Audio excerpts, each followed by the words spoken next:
আসসালামু আলাইকুম প্রিয় দেশবাসী।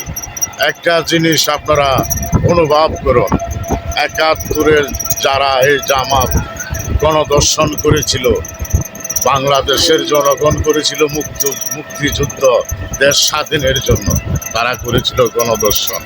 আর এখন 2026 সালে সংসদ নির্বাচনে তারা দিচ্ছে এই গণদর্শন আর গণভোটের সাথে মিল আছে।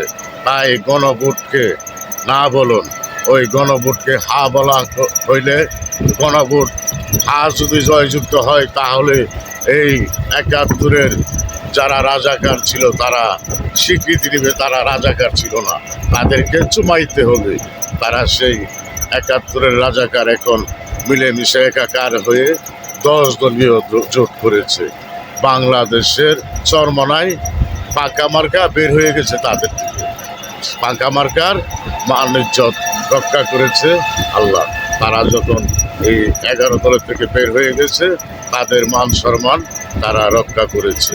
তো বাংলাদেশের জনগণ, আপনারা এই ৭১-এর রাজাকার এই দর্শনকারীদেরকে ভোট না দিয়ে বাংলাদেশের মান সম্মান, মান ইজ্জত, মুক্তিযোদ্ধারের বাংলাদেশের ইজ্জত সম্মান এই বাংলাদেশের জনগণের হাতে। তাই বাংলাদেশের জনগণ ওই রাজাকারের বাক্সে ভোট দেবেন না, আর গণভোটের মধ্যে ভোট দিবেন না, শুধু না ভোটে ভোট দিবেন।